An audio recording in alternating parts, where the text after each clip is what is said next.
फायदे, ईमानदारों के लिए मुसीबत के फायदे, advantages of problems for the believers. So आप शायद हैरान हो रहे होंगे कि ये कैसी बात है कि मुसीबत का क्या फायदा हो सकता है। But when you look into the Bible from Genesis to Revelation, मुसीबतें ही मुसीबतें, प्रॉब्लम्स ही प्रॉब्लम्स है। The whole Bible identifies the problems and gives the solutions. पूरी बाइबल मुश्किल हालात, परेशानियों को हाईलाइट करती है, हमें उसकी आगाही देती है और उसके बाद उनका हल बताती है। क्यों? Because the problem started in Eden and problems will continue to grow bigger forever until the kingdom of heaven is established. ये प्रॉब्लम्स अदन से शुरू हुई हैं, मुश्किलात, और ये मुकाशफा तक चलती रहेंगी। और सिर्फ चलती नहीं रहेंगी, जैसे जैसे पॉपुलेशन बढ़ रही है प्रॉब्लम्स बड़ी होती जा रही है। बड़ी प्रॉब्लम्स अपनी नेचर में नहीं हो रही। जो आज मुश्किलात हमें जिनका सामना है वो मिस्र पे भी आई थी। ये पैंडेमिक पहला नहीं है, ये वायरसेस, ये बीमारियां ये पहली नहीं है, ये पहले हो चुकी हैं। There had been times, सो हमारी हिस्ट्री में भी हो चुकी हैं और बाइबल की हिस्ट्री में भी है। कोई प्रॉब्लम ऐसी नहीं है जो हमें आज पेश आ रही है वो पहले नहीं हुई। स्पिरिचुअल प्रॉब्लम्स, रूहानी मुश्किलात पहले भी थी, यीशु के जमाने में भी थी और आज भी हैं। फाइनेंशियल क्राइसिस पहले भी थे, यीशु के जमाने में भी थे, आज भी हैं। स्लेवरी मिस्र में भी थी, यहूदी स्लेव्स रहे थे। यीशु के जमाने में भी वो रोमियों के अंडर थे, उनके गुलाम थे, और आज भी स्लेवरी है। इमोशनल प्रॉब्लम्स पहले भी थी, यीशु के जमाने में भी थी, आज भी हैं। ये डिप्रेशन और डिमेंशिया, इनके टाइटल्स चेंज हो जाते हैं, इनकी रिकॉग्निशन हम फर्क तरीके से करते हैं, लेकिन these were already happening. Same sex marriage is not a new problem. आदमियों की आदमियों से शादियां, औरतों की औरतों से शादियां, it's not a new problem. ये वही प्रॉब्लम है जो लूत को फेस करनी पड़ी थी। सदोम और गमोरा में ये सिस्टम लीगलाइज किया गया था by the government of those cities, और जब लीगल हो गया और उसको वो प्रैक्टिस करने लगे तो गॉड्स रैथ, खुदावन का अजाब उन पर आया। So what I am trying to say कि any problem you are facing today is not new. This is why this Bible, इसलिए ये कलाम जिंदा कलाम है। ये आज भी हमें हर चीज का हल बता सकता है, क्योंकि problems have never changed. In fact the source of problem is always the same. मुश्किलात जो पैदा करता है वो कभी नहीं बदला, और उसका नाम शैतान है। जब सोर्स एक है तो उसकी स्टेम्स कितनी भी निकाल लें, हमने सोर्स के साथ डील करना है। हमने शाखों को काट काट के हम किसी प्रॉब्लम को खत्म नहीं कर सकते। कलाम हमें सोर्स तक पहुंचाता है, जड़ तक पहुंचाता है, और कहता है कि जड़ से उखाड़ दो। This is why problems are advantages for believers to exercise their faith. ईमान हमें इसलिए बख्शा गया है ताकि हम उनको मुश्किलात के खिलाफ इस्तेमाल कर सकें। If you do not have the faith in Christ, आप किसी भी मुश्किल की रूहानी वजह को जान नहीं सकेंगे। हम सिर्फ शाखें काटते रहेंगे, और एक बार काटेंगे वो दोबारा निकल आएगी, दूसरी बार काटेंगे दोबारा निकल आएगी। इफ्सियों 6 बाब उसकी 10वीं आयत में से आगे जब हम पढ़ते हैं तो वहां हमें पता लगता है कि तमाम मुश्किलात और मुसीबतों की जड़ कहां पर है। इसलिए लिखा है कि हमारी जंग खून और गोश्त से नहीं है, बल्कि तारीकी के हाकिमों की उन कुव्वतों से है जो आसमानी मकामों में बसी हुई हैं। वो आसमान में किसी जगह ठहरी हैं और वहां से जमीन पर सारे हालात पैदा करती हैं जिसका मैं और आप शिकार होते हैं। और अगर ईमान नहीं है तो you become a victim, and if you have faith then you become victorious in the name of Jesus. Hallelujah. अगर यीशु पर ईमान है और उस ईमान में चलना भी जरूरी है, only then we can combat against the problems which are against our life. वो मुश्किलात हमारी जिंदगी को मारने के लिए, तबाह करने के लिए, बर्बाद करने के लिए पैदा की गई हैं। हम उनके मुकाबिल पहली बात खड़े तब हो सकते हैं जब यीशु को कबूल करते हैं। दूसरी बात, अपना डिफेंस तब कर सकते हैं जब हम कलाम को सीखते हैं। तीसरी बात, हम अटैक तब कर सकते हैं जब हम पाकरू से मामूर हो जाते हैं। I say it again, हम उसके मुकाबले में खड़े तब रह सकते हैं जब यीशु को कबूल करते हैं। हम अपने डिफेंस तब कायम कर सकते हैं जब हम कलाम को सीख जाते हैं, इसको समझ लेते हैं, इस पर चलना शुरू करते हैं। हम अटैक करने के लायक तब बनते हैं जब पाक रूह का बपतिस्मा होता है और रूह की आग हमारे अंदर कायम होती है। This is the three ways how you stand in the midst of the problems. Problem की नेचर फाइनेंशियल हो सकती है, स्पिरिचुअल हो सकती है, फिजिकल हो सकती है, इमोशनल हो सकती है। इसकी बहुत सारी शक्लें हो सकती हैं, मगर जड़ एक है और उस एक जड़ के साथ सोर्स एक है। We must understand. खुदा उनके कलाम में लिखा है कि सांप की मानिंद होशियार रहो। क्यों लिखा है? ताकि उसकी सोच को, उसके समझ को और उसके मंसूबों को पहले से परख लो। वो परख तब तक नहीं मिलेगी जब तक पाकरू आपकी रूहानी आंखें नहीं खोलेगा। रूहानी आंखें तब खुलेंगी जब इस कलाम को आप सीखेंगे और समझेंगे। सिर्फ पढ़ने से रूहानी आंखें नहीं खुलती हैं। सारी दुनिया बाइबल पढ़ती है, मुसलमान बाइबल पढ़ते हैं, सिख बाइबल पढ़ते हैं, बड़े बड़े स्कॉलर्स हैं, उन्होंने बाइबल पढ़ी है, ना वो यीशु पर ईमान लाए, ना उनकी कभी ये रूहानी आंखें खुली। वो पहले भी कंफ्यूज थे, आज भी कंफ्यूज है, और जब तक ईमान नहीं लाएंगे, यीशु को कबूल नहीं करेंगे, तब तक वो कंफ्यूज ही रहेंगे। आज गवर्नमेंट्स कंफ्यूज्ड हैं, इंस्टीट्यूशंस कंफ्यूज्ड हैं, पॉलिटिशियंस कंफ्यूज्ड हैं, स्पिरिचुअल लीडर्स कंफ्यूज्ड हैं, रिलीजन्स कंफ्यूज्ड हैं, डिनोमिनेशंस कंफ्यूज्ड हैं, and all that thing. Scientists confused हैं, जिन्होंने कभी कहते हैं मास्क पहन लो, कभी कहते हैं ग्लव्स पहन लो, कभी कहते हैं हाथ धो लो, कभी कहते हैं हाथ ना धो, कभी कहते हैं मास्क की जरूरत नहीं रह गई है, कल को कोई नई न्यूज आ जाएगी, आज एयरपोर्ट बंद है, कल एयरपोर्ट खुल जाएंगे, आज ये खाना ठीक है, कल वो नहीं खाना ठीक है। हर तरफ से हर कोई अपनी अपनी बस एक राय लेकर आ रहा है, and we are becoming the victims of the problems that are being created by the source called the powers of darkness. We must understand. अब इस सारे चुंगल में से, जिसमें शैतान के सिस्टम ने, जिसको हम वर्ड सिस्टम कहते हैं, इसमें से निकलने का एक ही तरीका है, वी मस्ट हैव जीसस। दूसरी बात, we must understand the kingdom of heaven. जरूरी है हम आसमान की बादशाही के असूलों को समझें, क्योंकि जैसे ही आप यीशु को कबूल करते हैं, you are not under the government of king of darkness. आप अंधकार की, तारीकी की बादशाहत से निकलकर रोशनी के, नूर के, किंगडम ऑफ लाइट, आसमान की बादशाही को किंगडम ऑफ लाइट कहते हैं। उसमें कंफ्यूजन नहीं होता, उसमें फियर नहीं होता, उसमें खौफ नहीं होता और उसमें कंफ्यूजन नहीं होता। You know what you are doing, you know how to live life.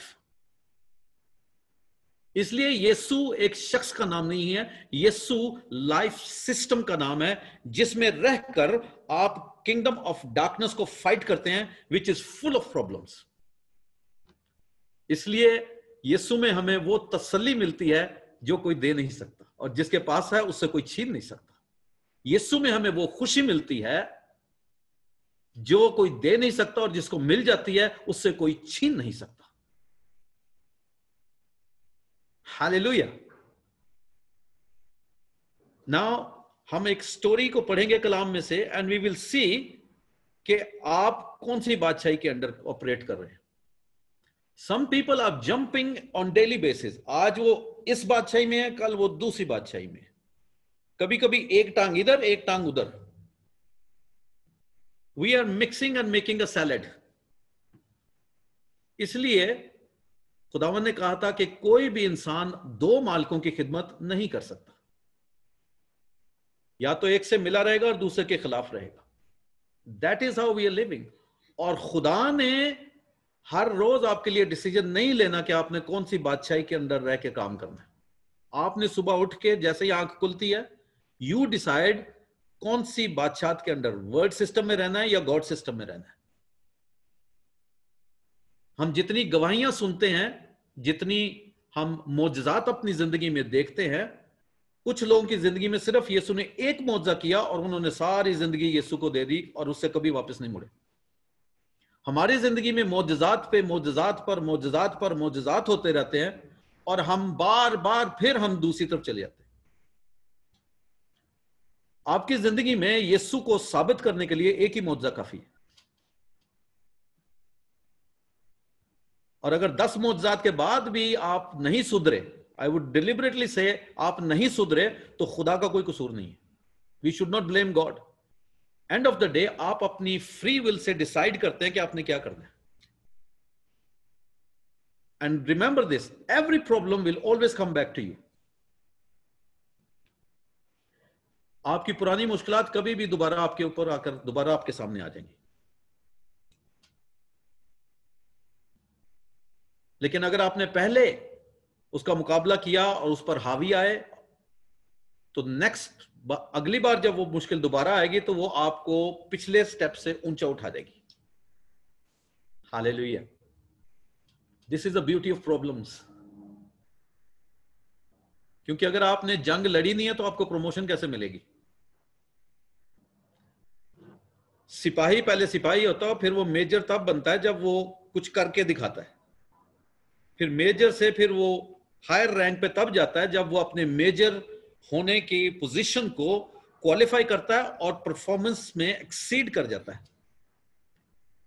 उसको फिर हायर रैंक पे ले जाते हैं और करते करते इस तरीके से वो फिर जनरल्स बनते हैं। हम रातों रात जनरल्स बनना चाहते हैं प्रॉब्लम्स के बगैर। You will never have that. ये तरीके के हाकमों के साथ जंग करके आपको प्रमोट किया जाता है खुदा की बादशाही में। इसलिए लिखा है किसी को 30 गुना, किसी को 60 गुना और किसी को 100 गुना मिलेगा। It depends on how you perform every time the problems come in your way. जब भी मुश्किल आपके रास्ते में आ जाती है, आपकी परफॉर्मेंस को आसमान पर रिकॉर्ड किया जाता है। फेथ का क्या किया, आयतों का क्या किया, पाकरू के बपतिस्मे का क्या किया, गैर जुबान का क्या किया, रोजों का क्या किया, दयाकी का क्या किया, सच्चाई कहां पर है, माफी कितनी की है। What are you doing with what you have studied is recorded in heaven. So don't depend on anybody for your spiritual growth. आपकी spiritual growth की जिम्मेदारी आपकी जिंदगी पर है। कोई पादरी उसका जिम्मेदार नहीं है, कोई डिनोमिनेशन उसकी जिम्मेदार नहीं है, कोई बाइबल कॉलेज उसका जिम्मेदार नहीं है, खुदा भी उसका जिम्मेदार नहीं है। You are responsible for yourself कि आपने अपनी मुश्किलात के साथ क्या करना है, आपने अपने हालात के साथ क्या करना है। खुदावंद को अगर आप एक दिन की इजाजत देंगे, वो एक दिन में ही आपका काम करेगा, अगले दिन नहीं करेगा। खुदा होलसेल मार्केट में नहीं काम करता। He works like a small shop. आपको दुकानदार वही देगा जो आपने मांगा है, उतना देगा जितना आपको चाहिए। दिस इज वाई मत्ती 7:7 में लिखा है कि मांगो तो तुम्हें दिया जाएगा। मैं इस आयत को इस तरह पढ़ता हूं, जितना मांगो उतना दिया जाएगा और जो मांगोगे वही दिया जाएगा। जिस प्रॉब्लम को डिस्कस करेंगे आपको खुदा उसी के बारे में बताएगा, आपकी पूरी लाइफ की प्रॉब्लम्स हल नहीं करेगा। आपने फाइनेंसेस डिस्कस किया, आपके फाइनेंसेस के बारे में आपको गाइड करेगा। आपके डायबिटीज और आपकी हाई ब्लड प्रेशर को एड्रेस नहीं करेगा। अगर आप अपनी सेहत की बात कर रहे हैं, आपने अपनी रूहानी मुश्किलात को डिस्कस नहीं किया, God will never speak to you about that. So you must understand कि how the kingdom of heaven actually works. आसमान की बादशाही की नेचर क्या है, वो किस तरीके से काम करती है और उसकी फितरत क्या है, उसके असूल क्या है, उसको सीखना लाजमी है। और उसमें मुश्किलात हमारे लिए, ईमानदारों के लिए मैंने कहा है specifically, not for everybody, only for the believer who believe in Christ, who is filled with the Holy Spirit, who understand the Bible. Problems are the promotional strategies. Hallelujah. जब प्रॉब्लम हमें आता है कि आओ जी अब हम कुछ नया सीखेंगे, हर मुश्किल मुझे कुछ नया सिखाती है। I don't call for problems, but when they come, मुझे पता लग जाता है कि अब मेरी प्रमोशन आ गई है। आमीन। इसीलिए इन प्रॉब्लम्स को एग्जाम्स भी कहते हैं स्कूल्स में। एग्जाम में क्या होते हैं? सवाल होते हैं। सवाल क्या होती है? मुश्किलात होती है। और भाई बड़ा मुश्किल सवाल थी, सवाल नहीं था, मुश्किल थी, हल करनी थी। जो पढ़ा है उसके हिसाब से हल करेंगे। तो ये पढ़ा नहीं है तो मुश्किल कहां से हल होगी? फिर बूटियां लाने ने, पंजाबी च कहते ने बूटियां लानी, पर्ची फराई थोड़ी जी को उधरों सुट दे, है ना। कोई खिड़की के बाहर बैठा तो कोई पर्ची फेंक दे, यार कोई सवाल वो फलाना नहीं आ रहा मुझे, किसी इस पादरी को हल ले लेने, कभी उस पादरी को हल ले लेने, बूटियां लाने।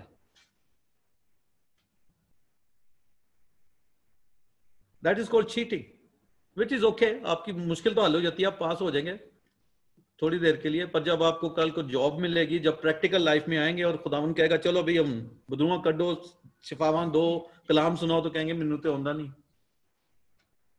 क्योंकि बूटियां लगाई थी है ना। चीटिंग कर करके हम पास होते रहे।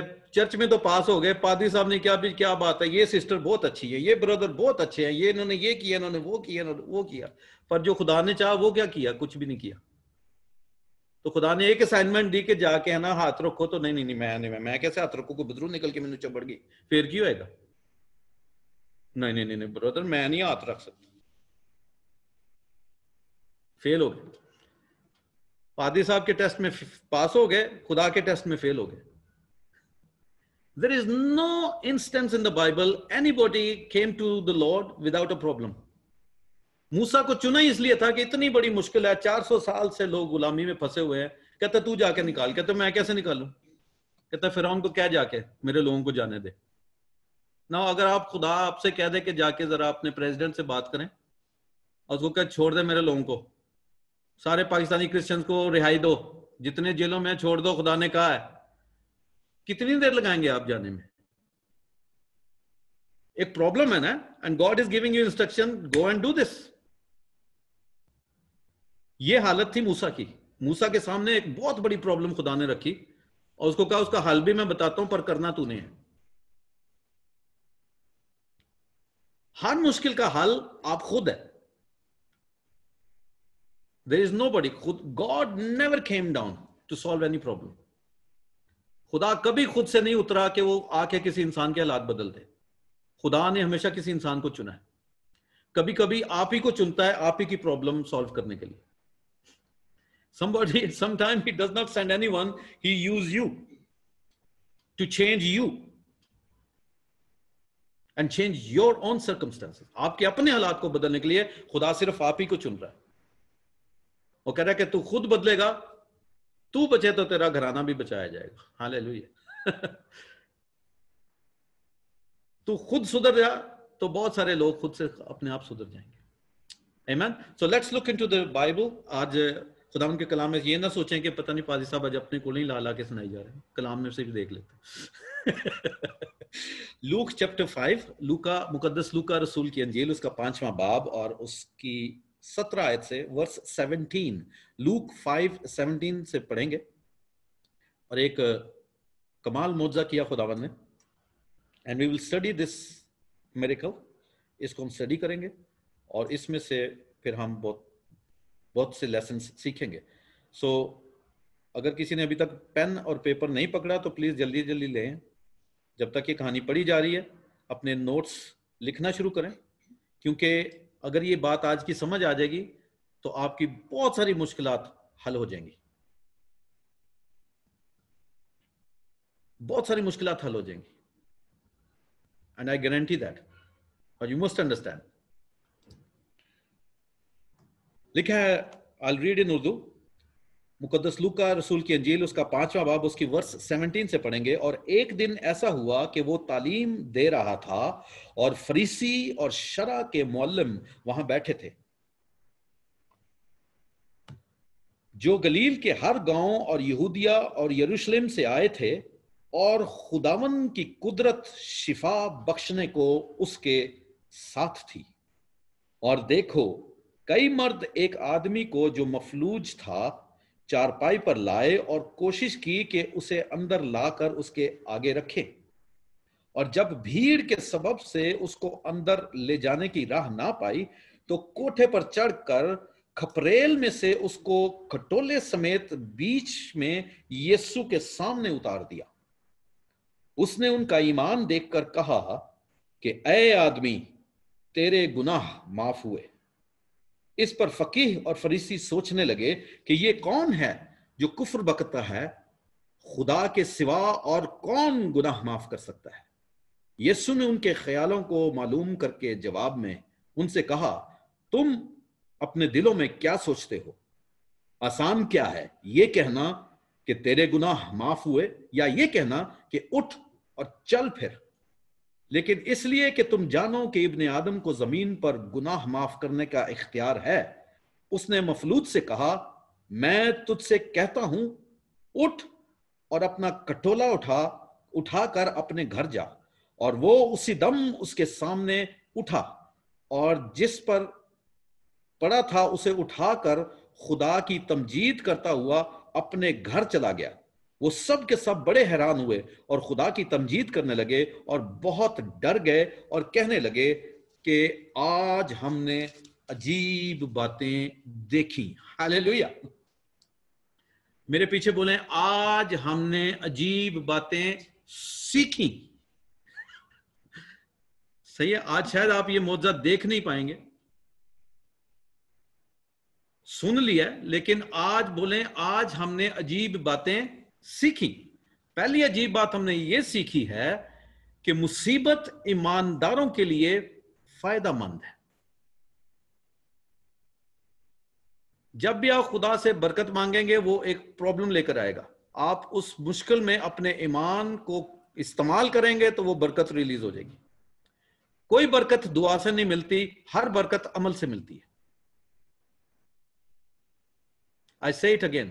No blessing comes with a prayer. Blessings are released from the obedience behind the blessing. हर बरकत के पीछे एक फरमाबरदारी है।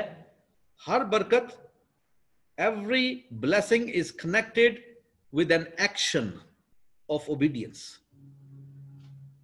फरमाबरदारी के अमल से ब्लेसिंग रिलीज होती है। Blessing is a reward of an obedience. फरमाबरदारी का तोहफा है, गिफ्ट है, जो बरकत की सूरत में आपको मिलता है। सो अगर आपको फाइनेंशियल ब्लेसिंग्स चाहिए तो tithing, giving is the obedience behind it. रुपए पैसे की बरकत दैयकी से आती है और चैरिटी में देने से आती है। You must give and help the poor, the needy. Orphans की मदद करें, बेवाओं की मदद करें, गरीबों की मदद करें। When you give, God says I will give you more. अगर आप घर बैठे कहें कि मुझे £1 मिलियन चाहिए, $1 मिलियन चाहिए, आपको पता नहीं आपने करना क्या है, you will never get it. खुदा के सामने रखें कि मैं चैरिटी खोलना चाहता हूं, मैं ऑर्फनेज खोलना चाहता हूं, मैं बाइबल कॉलेज स्टार्ट करना चाहता हूं, मैं विडोज के लिए कोई काम करना चाहता हूं, मैं ड्रग एडिक्ट्स के लिए कोई चैरिटी खोलना चाहता हूं, मिलियन आ जाएगा। आपका विजन और आपका ड्रीम खुदा के काम के साथ कनेक्ट होना चाहिए। फिर आसमान की बादशाही, the kingdom of light will release everything that you need. क्योंकि आप दुनिया की बादशाहत से निकलकर आसमान की बादशाही के अंडर हैं।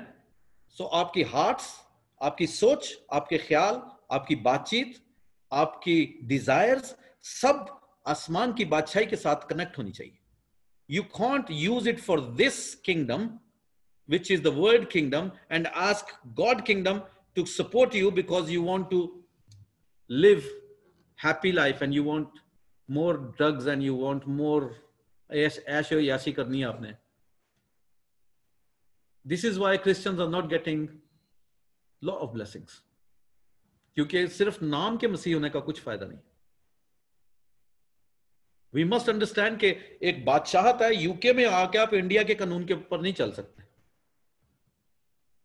यूके में आके you have to have a United Kingdom constitution in your life. For finances you must pay tax to the government.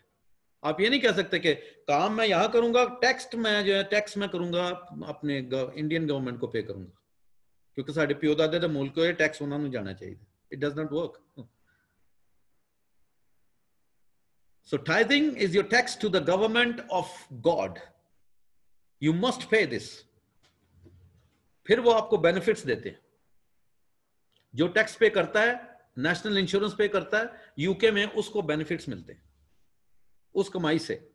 जो आप कमा के उसका कुछ हिस्सा गवर्नमेंट को देते रहते हैं।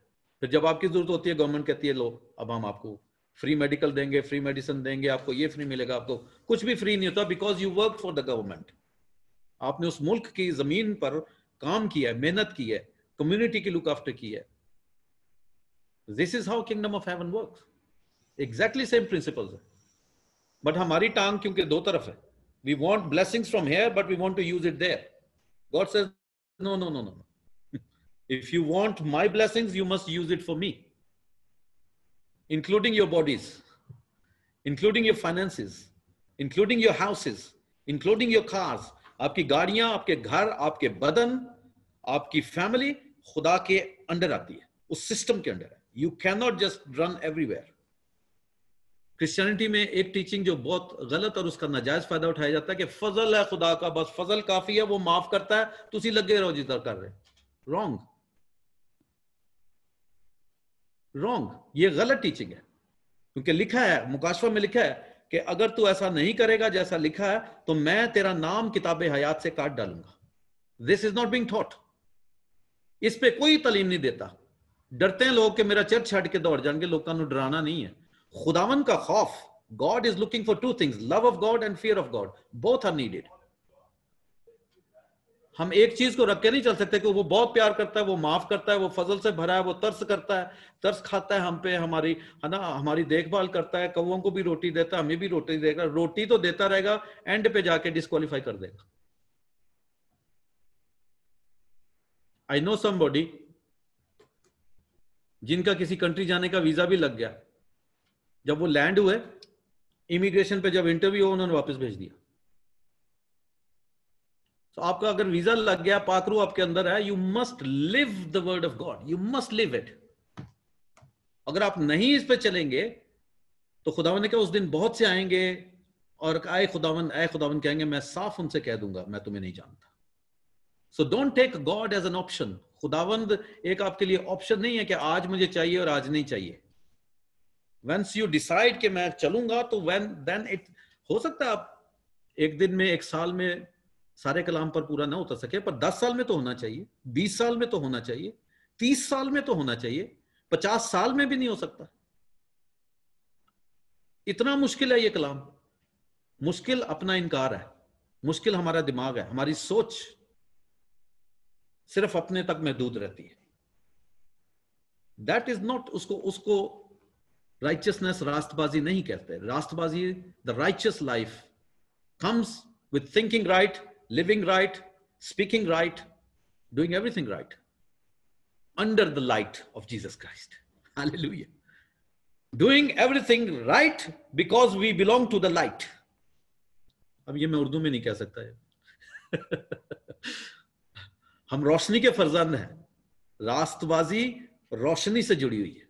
आपका ज़मीर रोशन होना चाहिए, आपकी आंख रोशन रहनी चाहिए, आपकी जुबान रोशन रहनी चाहिए, जिंदगी की बातें निकलनी चाहिए, बरकत की बातें निकलनी चाहिए, लानती बातें नहीं निकलनी चाहिए।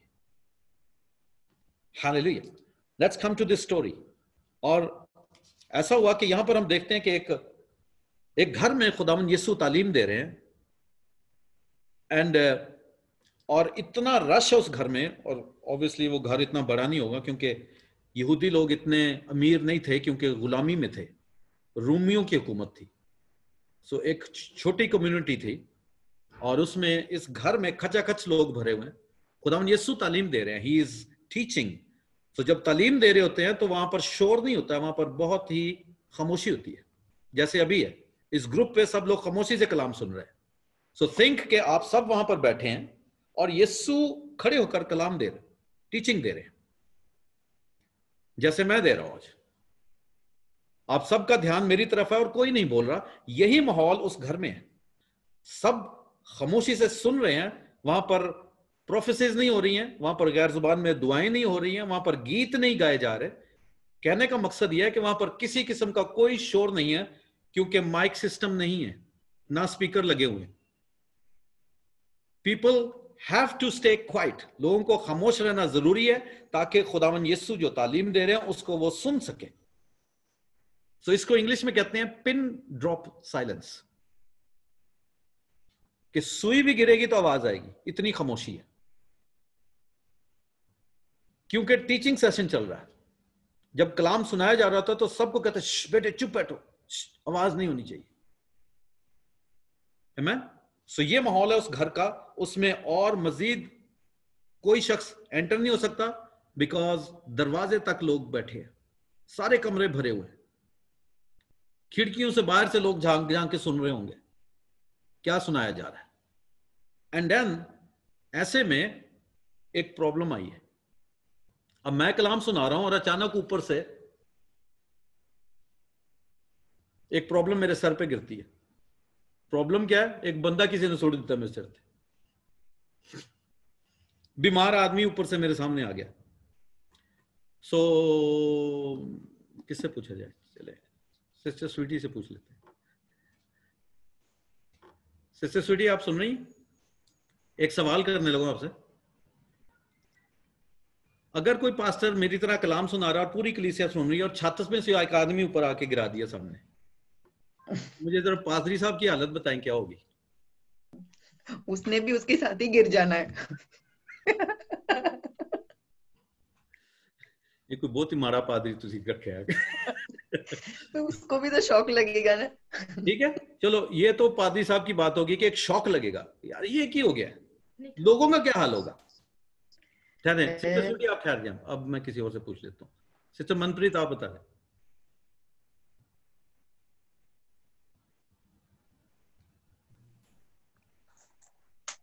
ਜੀ ਉਹਦਾ ਹਾਲ ਵੀ ਉਦਾਂ ਦਾ ਹੀ ਹੋਏਗਾ ਫਿਰ, ਕਿਉਂਕਿ ਉਹਨੂੰ ਪ੍ਰੋਬਲਮ ਸਾਰੀ ਫੇਸ ਕਰਨੀਆਂ ਪੈਣੀਆਂ ਆ।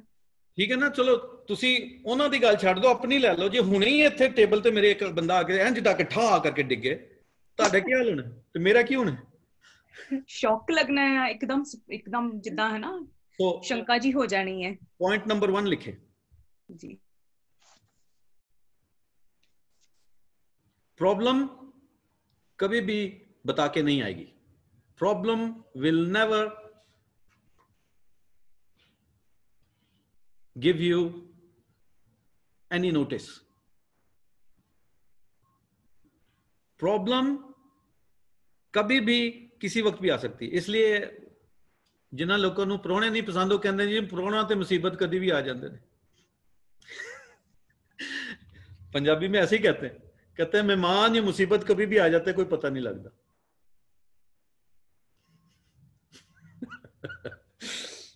So number 1, problems. तो इसका क्या मतलब है? बिलीवर्स जो है, मैं उनकी बात कर रहा हूं, believers should be ready to face any problem any time. ईमानदारों के लिए जरूरी है कि हर वक्त और हर जगह हर किस्म की मुसीबत के लिए हर वक्त तैयार रहें। कैसे रहना है? That is a point. कैसे रहना है? अपने ईमान को हमेशा कायम रखें। पौलुस रसूल तिमोथियस से कहता है अपने ईमान की हिफाजत कर।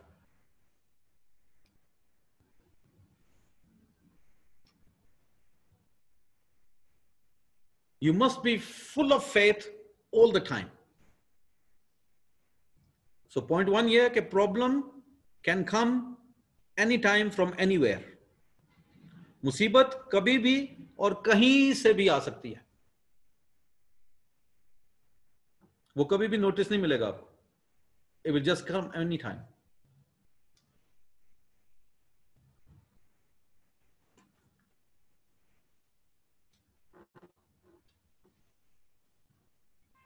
Number 2, point number 2, इंग्लिश में लिख लें पहले। The nature of your faith in the midst of the problem decides the time and the place of your miracle. मैं फिर से बोलता हूं, the nature of your faith in the midst of the problem decides the time and the place of your miracle. मुसीबत में आपका ईमान आपके मोजज़े का वक्त और जगह डिसाइड करता है। फिर से कहता हूं, मुसीबत में आपका ईमान किस किस्म का ईमान है। मुसीबत में आपका ईमान आपके मोजज़े का वक्त और जगह उनका फैसला करता है। God does not decide your miracle, you decide your miracle.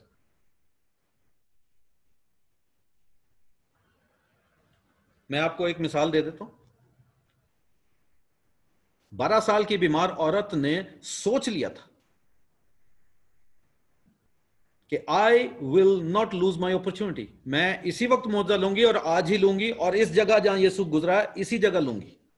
She decide her place, her time, अपनी जगह और अपना वक्त। You choose it. यहां देखें क्या लिखा है। एक दिन ऐसा हुआ कि वो तालीम दे रहा था और फरीसी और शरा के मौलम यानी बड़े बड़े स्कॉलर्स वहां बैठे थे, बड़े बड़े थियोलॉजियंस बैठे थे, बड़े बड़े बिशप्स और पोप्स बैठे थे, जो गलील के हर गांव और यहूदिया और यरूशलेम से आए थे और खुदावन की कुदरत शिफा बख्शने को उसके साथ ही। और देखो कई मर्द एक आदमी को जो मफलूज था चारपाई पर लाए और कोशिश की। आमीन। हम थोड़ा थोड़ा पढ़ेंगे ताकि बात समझ के चले।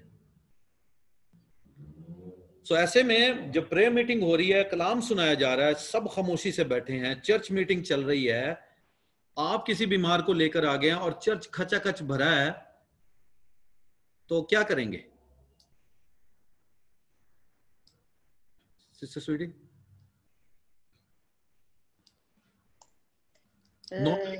अगर पादी साहब कलाम सुना रहे हैं जिन्होंने बाद में बीमारों के लिए दुआ करनी है, तो आप क्या करेंगे? आप कलाम हो रहा है, या जस्ट पिक्चराइज दैट।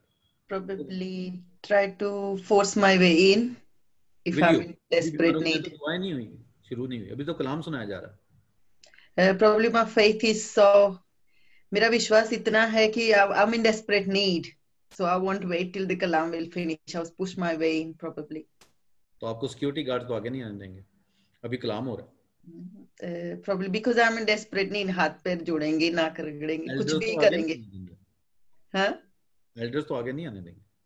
तो फिर वही, फिर छत खोल के ऊपर से गिरेंगे धड़ाम से। आपको पता है यहाँ पर छतें कितनी ऊंची है? की बिल्डिंग की छत। अब जब मोजदे का इंतजार कर रहे हैं तो साथ साथ में वो टूटी हड्डियां भी जुड़ जाएगी। अच्छा, ये नॉर्मली होता है कि यू वेट, जब कलाम खत्म हो जाएगा फिर हम जाएंगे।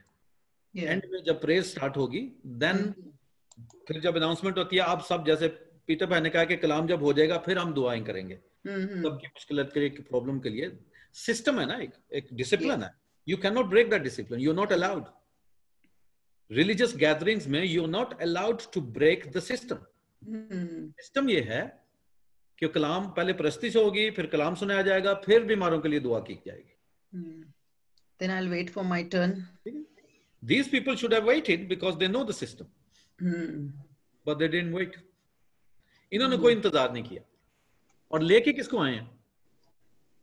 एक पैरालाइज आदमी है जिसके हाथ पांव हिल नहीं सकते और वो बोल भी नहीं सकता, उसका मुंह भी फालिज से, उसका मुंह भी मफलूज है, बिकॉज इसकी कोई आवाज नहीं निकली इस शख्स की, ये बिल्कुल नहीं बोला। इसका मतलब ये है कि उसका मुंह भी नहीं हिल सकता, उसके हाथ पांव भी नहीं हिल सकते, वो एक जिंदा लाश की मानंद है। कुछ लोगों की जिंदगी ऐसी है, they feel they cannot do nothing. कुछ लोग स्पिरिचुअली पैरालाइज हैं, कुछ लोग इमोशनली पैरालाइज हैं, कुछ लोग फिजिकली पैरालाइज हैं, कुछ लोग रूहानी तौर पे मफलूज हैं। They think we cannot deal with spiritual problems. They feel they are paralyzed. They have no power. कुछ लोग इमोशनली पैरालाइज हैं, उनको समझ नहीं आती है कि हमने कौन सा फैसला कैसे करना है, ये सारी मुश्किलात और प्रॉब्लम का हल कैसे होगा। इसलिए वो स्पिरिचुअली नहीं, इमोशनली पैरालाइज होके उनकी डेथ हो जाती है, because they go and commit suicide. जो लोग खुदकुशी करते हैं वो इमोशनली पैरालाइज होते हैं। They have no way to move on. Paralyse शख्स है, ना पीछे जा सकता है ना आगे बढ़ सकता है, वो जहां है वहीं स्टक है। 30 साल हो गए हैं, 50 साल हो गए हैं, you are stuck into the same problem. You been to the churches, you are praying and nothing is happening. You are spiritually paralysed, you are emotionally paralysed. You must understand this teaching, how to come out of your situation.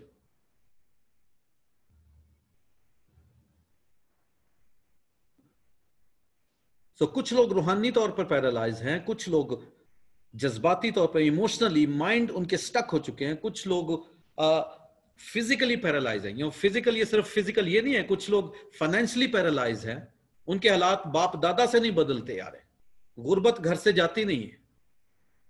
You are stuck into a problem which is not changing for generations.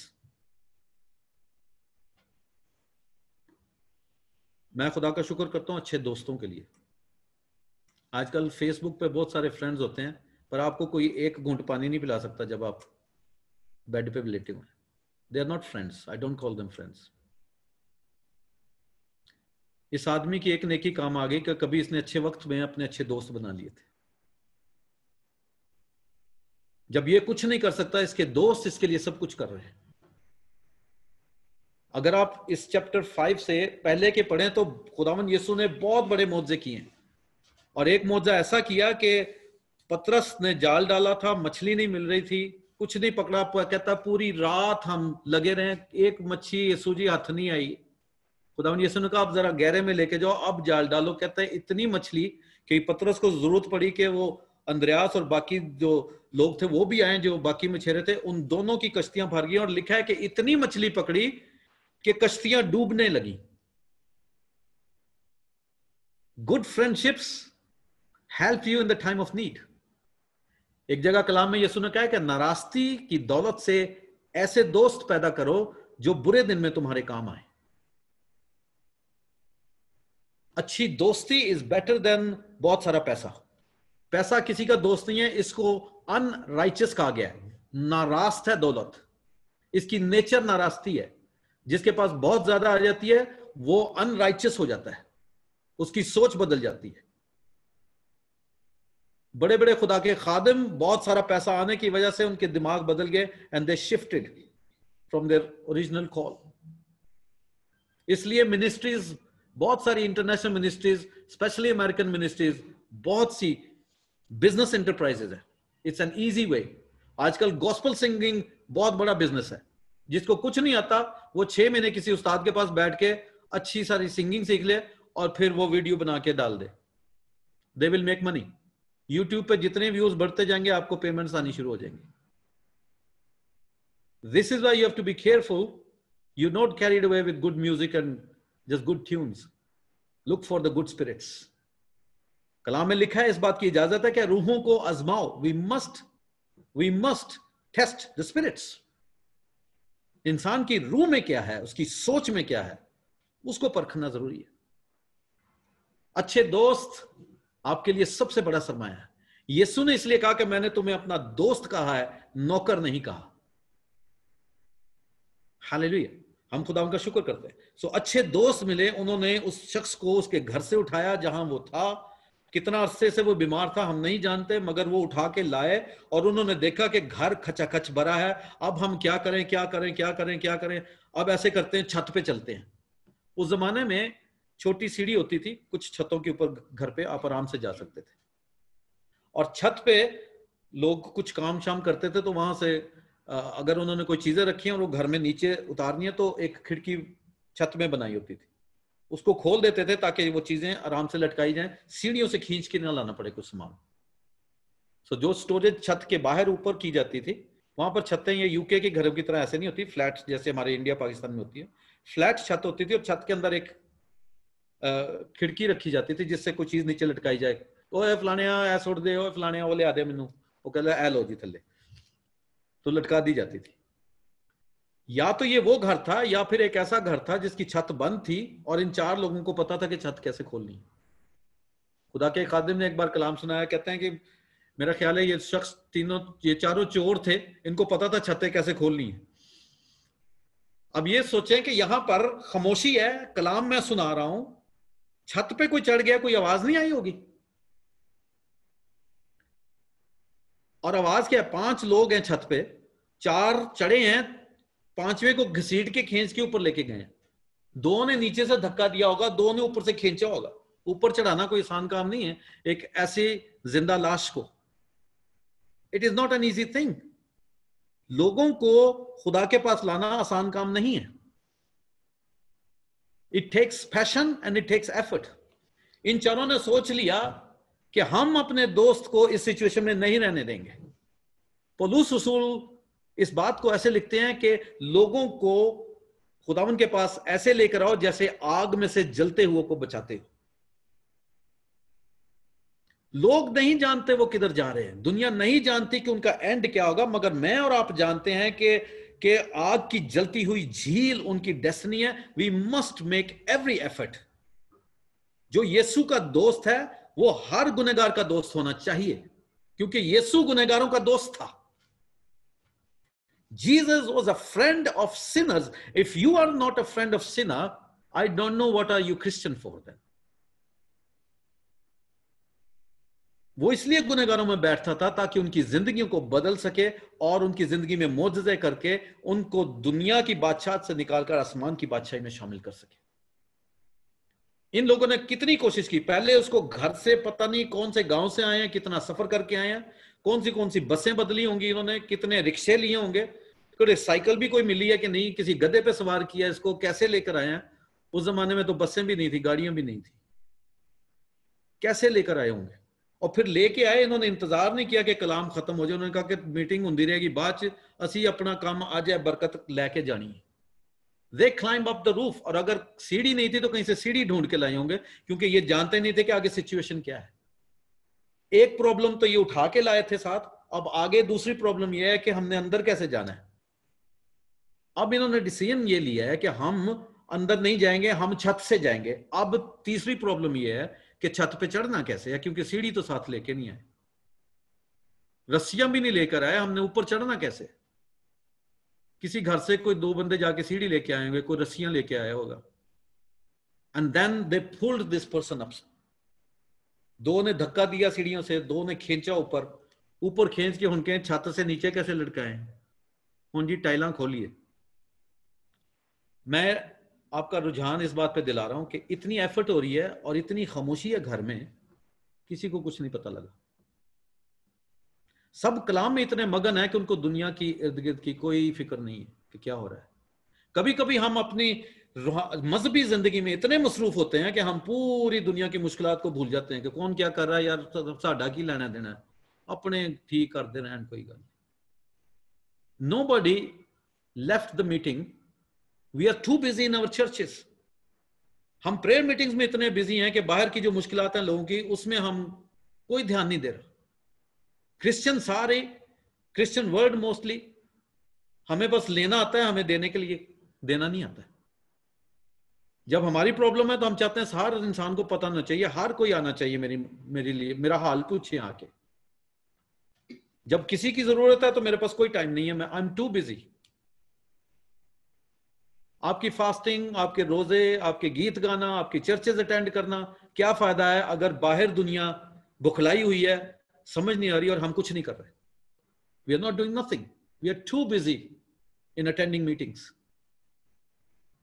ये चारों बेचारे उसको उठा के कहां लेके गए हैं, छत पे लेके गए हैं और फिर छत खोल दी, किसी को पता नहीं लगा। छत से जब लटका है तो फिर सबने देखो यह की हो गया। तो मेरे ख्याल है जिसका घर होगा वो भी सोचता होगा, और यार चंगी मीटिंग रखाई सी, घर की छत ही फाड़ दी मेरी। और पादी साहब प्लीज है ना, आइंदा किसी और भाई पीटर के घर ही मीटिंग कर लेंगे, है ना, मेरा घर तो खराब हो गया। मैं ऐसे लीडर्स को जानता हूं जो यहां पर थे हमारे पास, और वो घर में इसलिए नहीं किसी को इनवाइट करते थे। चर्च लीडरशिप की बात कर रहा हूं कि नहीं आसिफ भाई, वो लोग आते हैं, हमारा कारपेट गंदा हो जाता है, हम नहीं अफोर्ड कर सकते। ये चर्च लीडर्स की मैं बात कर रहा हूं। They will not have anybody in their house कि हमारा कारपेट और हमारे सोफे गंदे हो जाएंगे। कैसी खिदमत करनी है आपने। और वो शख्स, इतनी बड़ी प्रॉब्लम पादी साहब के सामने आ गई है। सो स्वीटी कहने लगी कि पादी साहब भी वे गिर जाएंगे जैसे वो ऊपर से गिरा। We will not shake our system. हम ये कहेंगे कि ये इसको प्लीज उधर साइड पे लिटा दें, पहले कलाम कर लें, फिर बात करेंगे। यीशु ने उसी वक्त सब कुछ स्टॉप कर दिया। Are we ready to stop everything to deal with people's life because they are serious वो आपके कलाम सुनने से ज्यादा जरूरी है कि आप किसी को रोटी खिलाएं जाके। आपके कलाम सुनने से ये ज्यादा जरूरी है कि किसी नंगे को कपड़ा पहनाएं। खुदावन कहता है मैं नंगा था और तुम कलाम सुन रहे थे, मैं भूखा था और तुम गीत ही गाते जा रहे हो रोज तालियां बजा बजा के। मैं भूखा था, मैं प्यासा था, मैं बीमार था, मैं कैद था। What have you been doing for 20 years? 20 साल एक चर्च में बैठ के आपने क्या सीख लिया और क्या कर दिया? You did nothing. कितने बीमार मैं लेके आया, आपने पादी साहब के साथ भेज दिए। कितने भूखे लेके आया, तुसी किसी और वल कर देता, कहना ब्रदर मैं दुआ करूंगा, मैं बस दुआ ही कर सकता। कितने नंगे में लेके आया, कपड़ा दे सकते थे, कई कुछ करते थे। कलाम में लिखा है कि अगर नेकी करना जानते और नहीं करते तो गुनाह करते। This is an undeliberate sin that has been recorded time after time on daily basis against you. ये गुनाह उस दिन आपके खिलाफ गवाही देगा कि मैं नंगा था, मैं गया, ये इसके पास इतने कपड़े थे, ये कबर्ड खोलते तो उत्ते डिग पेंदे ने, पर इन्होंने मैनू कुछ नहीं दिता। इनके घर में इतना खाना है, इनका फ्रिज भरा हुआ है, पर इन्होंने किसी भूखे को कभी कुछ नहीं दिया। इतना बड़ा घर है, पर इन्होंने कभी कोई शुक्रगुजारी की मीटिंग नहीं रखी, कोई प्रेयर मीटिंग नहीं घर में हुई। कभी इन्होंने किसी नॉन क्रिश्चियन को घर में इनवाइट नहीं किया। We are so church focused, church, Sunday, and that's it. Prayer meeting. And God is saying, I'm fed up with your prayer meetings, guys. I need to do something more, which is more important. और खुदावन ने कलाम बंद कर दिया। He said, let me deal with this first. Amen. Next point है, your response to problem reveals the nature and the level of your faith.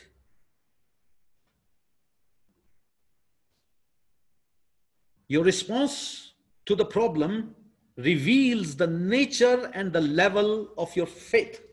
मुसीबत में आपके ईमान की परख होती है।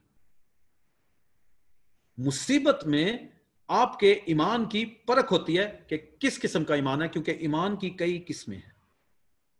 And I will explain that. अगर आप लूका रसूल की अंजील उसके 4 बाब में जाएं, लुक इनटू चैप्टर 4,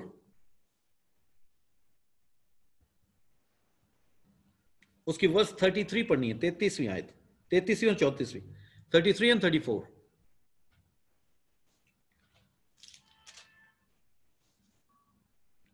लिखा है, और इबादत खाना में एक आदमी था जिसमें नापाक द्यो की रूह थी। वो बड़ी आवाज से चिल्ला उठा कि ऐ यीशु नासरी, हमें तुझसे क्या काम? क्या तू हमें हलाक करने आया है? मैं तुझे जानता हूं कि तू कौन है, खुदा का कुद्दूस है। हालेलुया। ये कौन कह रहा है? पीटर भाई आप बता रहे, ये कौन कह रहा है? किसने कहा है कि तू खुदा का कुद्दूस है? You are the holy one of God. Unclean spirit. बदरू कह रही है, ईमान लाई हुई है यीशु पे। बदरू कह रही है, द्यो जिन बीच में बैठा हुआ है, और ये बैठा कहां पर है? ये चर्च में बैठा हुआ है, प्रेयर मीटिंग में। लिखा है उस इबादत खाना में एक शख्स था जिसमें द्यो था, इबादत खाना में बैठा है। लोग कहते हैं जी चर्च च बदरूआ किवें आ सकती ने? ऐ आई लोगों के अंदर बैठी हुई है। So you can be in the same church full of evil spirits. You can be in the presence of God full of evil thoughts. बुरी सोच, गंदी सोच लेके आप बैठे हुए हैं, क्योंकि evil spirit ने आपके दिमाग पे कब्जा किया हो, या आपके जिस्म, आपकी रूह पर इतना हावी है कि हर जिस्मानी गंदी बुराई आपके अंदर है, and you're sitting in the presence of God. It is possible. मैं इसकी possibility की बात कर रहा हूं। People are sitting in churches, nothing is happening because they don't want to change. और इस शख्स के अंदर जो बदरू है, वो बदरू यीशु पर ईमान रखती है। तो मैंने कहा था ईमान की कई नेचर्स हैं, कई फितरतें हैं, कई किस्में हैं। ये वो ईमान है जो आम लोग रखते हैं, कहते हैं यीशु खुदा का बेटा है, जीसस इज होली, खुदावन कुद्दूस है। Yes, we all believe that. People believe in God, some people believe in Jesus as a prophet, some believe him as a son. कोई कहते हैं वो नबी है, कोई कहते हैं वो खुदा का बेटा है। जो बेटा कहते हैं, जो ईमान रखते हैं, वो मसीह कहलाते हैं। पर यह काफी नहीं है, क्योंकि याकूब के खत में लिखा है कि अमल के बगैर ईमान मुर्दा है, क्योंकि बदरूहें भी ईमान रखती हैं कि यीशु खुदा का बेटा है। तो अगर आपका सिर्फ ईमान इतना ही है, and that's all you believe, and वो आप सोचते हैं बस काफी है, यीशु है ना, कुछ तो ये भी नहीं पता उनको कि यीशु बाप है कि बेटा है। वो यीशु नहीं बाप कही जाने, यीशु बाप ये कर दे, यीशु बाप, यीशु बेटा है, बाप बाप है। मैंने ये पहले भी सिखाया था। सो बदरूएं भी ईमान रखती हैं कि यीशु खुदा का बेटा है। अगर कलाम में याकूब का खत में याकूब कहता है कि अगर तुम भी यही ईमान रखते हो और चलते नहीं हो, तो तुम्हारों में और बदरूओं में कोई फर्क नहीं है। Because you on the same level of faith that Satan is, nothing more than that, and that will not change anything. अगर आपका ईमान सिर्फ यहां तक किया कि यीशु खुदा का बेटा है, क्रिसमस अटेंड कर लिया, ईस्टर कर लिया, दुआ रबानी पढ़ ली, and that's it, it will change nothing. So जब मुश्किल आती है तो आपके ईमान की परख होती है। ईमान एक छोटे बच्चे की तरह है, जिस दिन आप तौबा करते हैं उस दिन वो जन्म लेता है। उसके बाद इस ईमान को बढ़ाना आपका फर्ज है। You must pray daily, you must study the Bible daily, you must live the Bible daily, you must be filled with the Holy Spirit, and make sure कि ये आग आपके अंदर कभी ठंडी ना पड़े। So the response to the problem reveals the nature and the level of your faith. कोई बदरू वाला मेरे पास आएगा तो मैं झिड़क के बाहर निकाल दूंगा। कमजोर ईमान वाले के घर में ऐसी हरकत होगी, ऐसे हालात हो गए तो वो पैनिक होंगे। दे विल कॉल मी कि पाजी साहब अपनी टीम लेकर आए।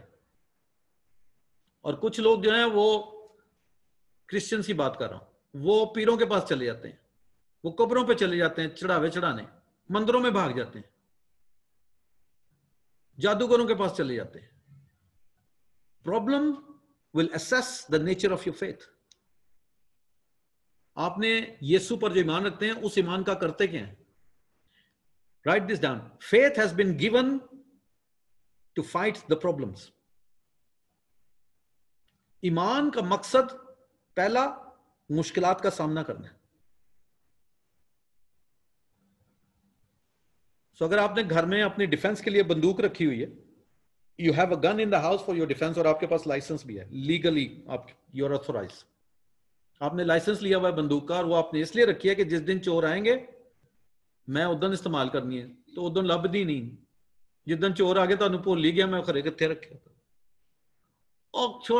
छोटे बंदूक ते लभ के दें, चोर ने उन्होंने तक ਤੁਹਾਡਾ काम निबेड़ देना।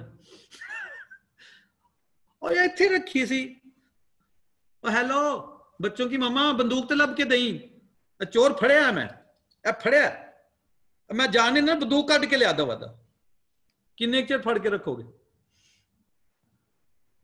यूहन्ना 10:10 में लिखा है कि चोर चुराने नहीं बल्कि मारने और तबाह करने आता है। मैं, यीशु कहता है मैं, मुझ पर ईमान जो रखते हो वो इसलिए ईमान तुम्हारे अंदर आया है ताकि तुम जिंदगी को समझ सको, उसको हासिल कर सको जो मैंने बनाई है, और फिर मैं उसको बढ़ाना शुरू कर दूंगा। You will have abundance of life. First you will have life. पहले तो तुम्हें जिंदगी मिलेगी, फिर तुम्हें कसरत की जिंदगी मिलेगी। Step by step. First receive life, then increased life. Hallelujah. पहले जिंदगी, फिर कसरत की जिंदगी। असं कहने कसरत की कट्ठी दे दे मैनू, is not going to happen. So problem जब आपकी जिंदगी में आती है तो आप सोचें कि अब मैंने ईमान का क्या करना है। ईमान पादरियों पर है, ईमान जादूगरों पर है, ईमान है ही नहीं है, ईमान का क्या करना है? मैं कोशिश करता हूं कि अपने ईमान को हर तरीके से इस्तेमाल करूं, क्योंकि ईमान अनदेखी चीजों का सबूत है। हालेलुया। ईमान, some things you have never seen, you don't believe it's going to happen, faith will produce it. जो चीजें हैं नहीं है वो उनको ऐसे पैदा कर देता है जैसे वो मौजूद हैं। इसको हम मिरेकल कहते हैं. The super comes into the natural and makes and takes authority over the natural. उसको सुपर नेचुरल कहते हैं. कुदरती चीजों पर जो नेचर की हैं, जो दुनिया में बनी है, उन पर खुदा की बादशाही की चीजें हावी हैं. उसको सुपीरियर कहते हैं. Superior to the nature is called the super natural. आग जलाती नहीं है, शेर खाते नहीं है, फ्लड्स डुबा नहीं सकते हमें, सांप डसता है हम मरते नहीं है. Super natural comes over based on your faith. आपका ईमान कैसा है वैसा ही होगा आपके लिए. अगर आप डरे ही रहते हैं, you can not have faith and fear together. It does not work. या खौफ काम करता है या ईमान काम करता है. आप एक दिन डरते हैं, दूसरे दिन नहीं डरते, दुआ में कहते हैं यीशु मैं ठीक हो जाऊंगा, यीशु मेरा वीजा लग जाएगा, यीशु मेरे हालात बदल जाएंगे. बाहर निकले, भाजी की हाल चाल है, बड़े मारे हालात नहीं है, ओ यार तेरी दुआ करन दे, पता नहीं की होएगा. उत्थे फेथ सी, इत्थे फियर आ गया. आपकी prayer, so write this down, what you say gets, what you pray gets cancelled by what you say. What you pray gets cancelled by what you say. आप जो कुछ बयान बाहर पब्लिक में देते हैं, जो खुदा से बात करते हैं, वो तमाम दुआएं कैंसिल हो जाती हैं.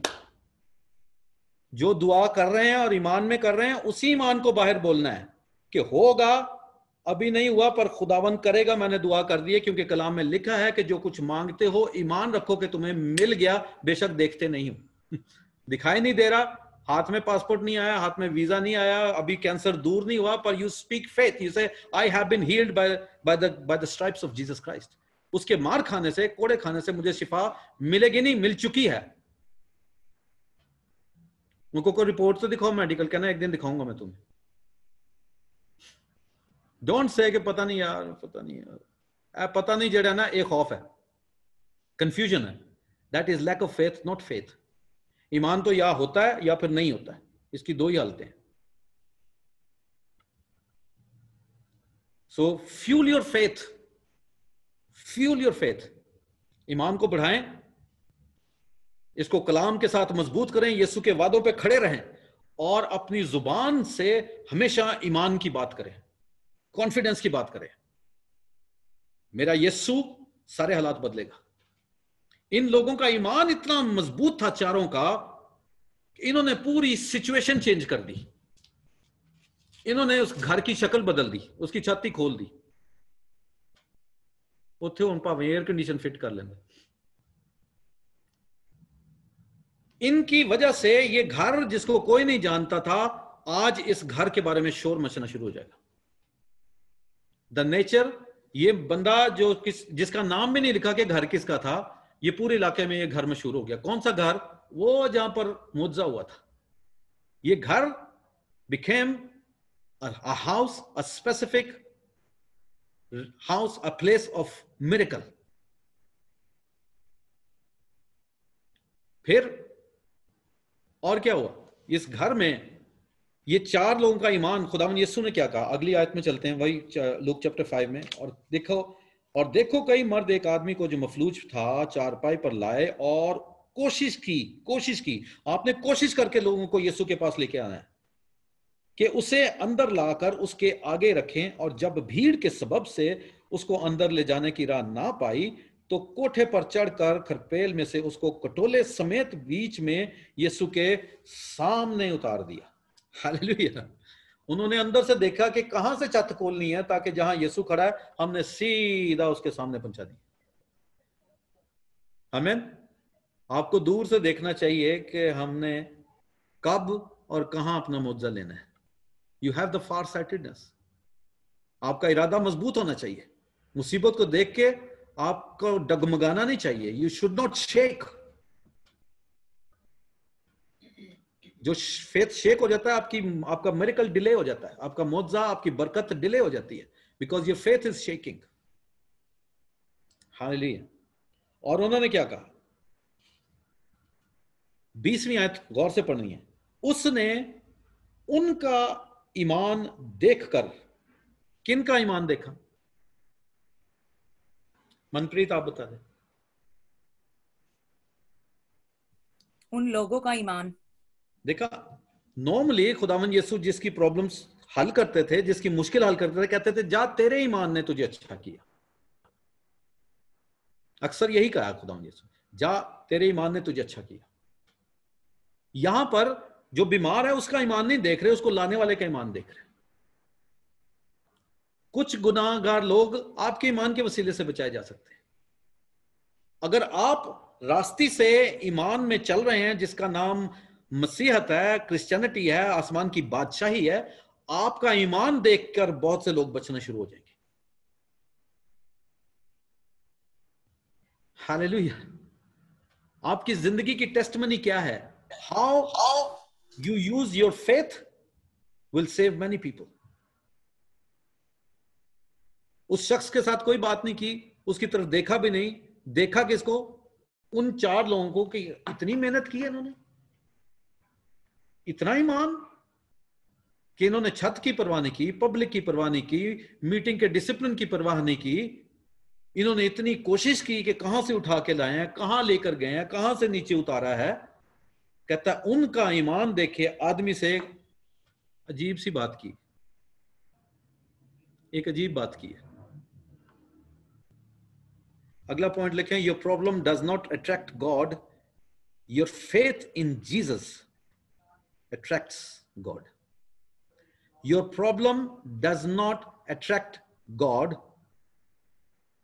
Your faith in Jesus attracts God.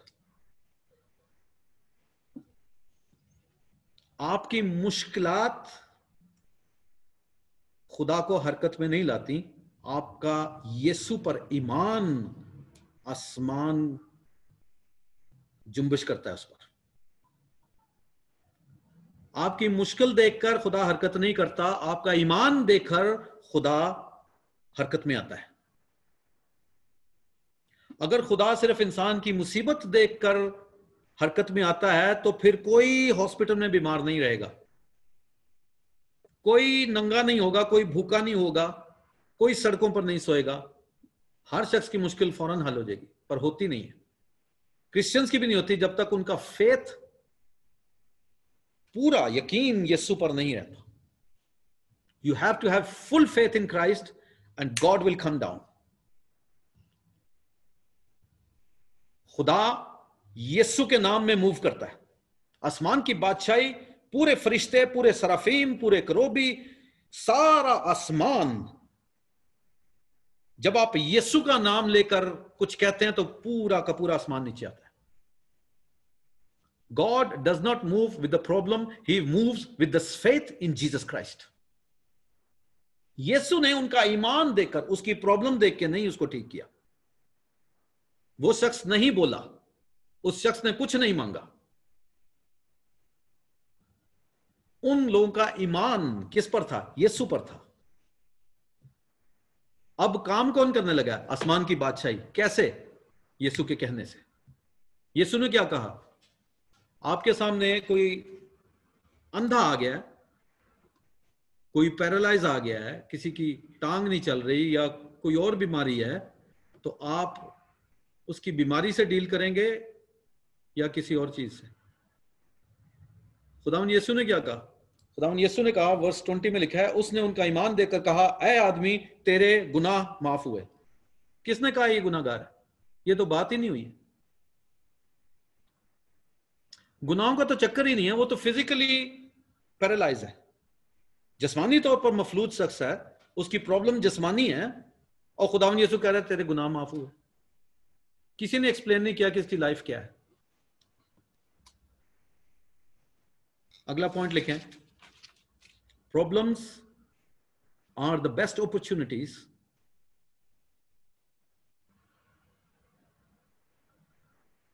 to use your spiritual insight.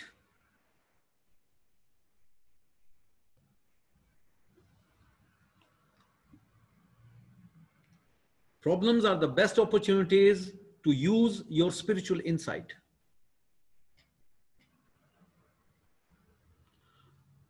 हर चीज को दुनियावी तौर पर या जिस्मानी तौर पर बाद में देखें, उसको रूहानी तौर पर पहले परखें।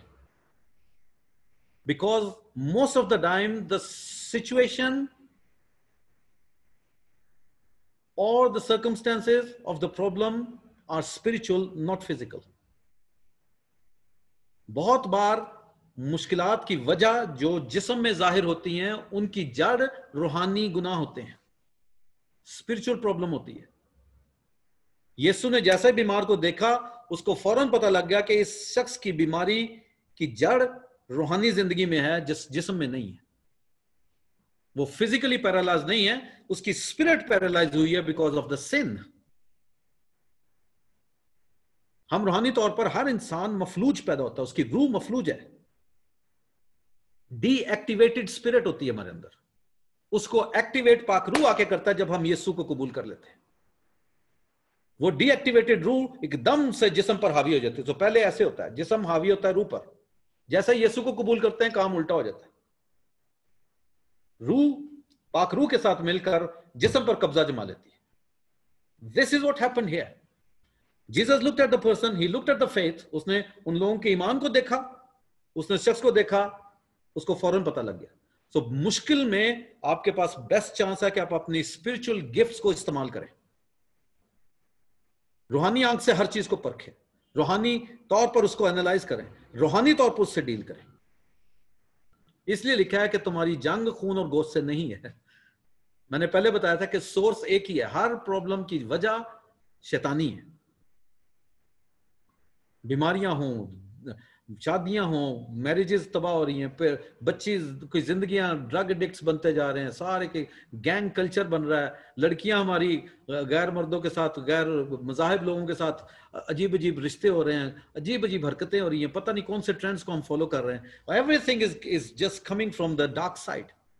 और हमें समझ नहीं आ रही कि हम कहलाते कहां के हैं और हम रहते कहां पर हैं। We call ourselves the national, citizenship हमारी आसमान की बादशाही की है, मगर काम और किरदार हमारे किसी और दुनिया के। तो खुदावंद यीशु ने 4 लोगों का ईमान देखा और इस शख्स की प्रॉब्लम पर जब निगाह की तो उसको यह समझ आई कि इसकी प्रॉब्लम रूहानी है। उसने कहा जा तेरे गुनाह माफ हुए। इसलिए क्योंकि उसने दिल की आवाज सुन ली थी, उनको पता था कि इसका मुंह ये पैरालाइज है, बोल नहीं सकता, इसकी जुबान रुकी हुई है। उसने उसके गुनाह को माफ किया जो उसकी बीमारी की जड़ थी। So problems gives you an opportunity to analyze things with the spiritual eyesight.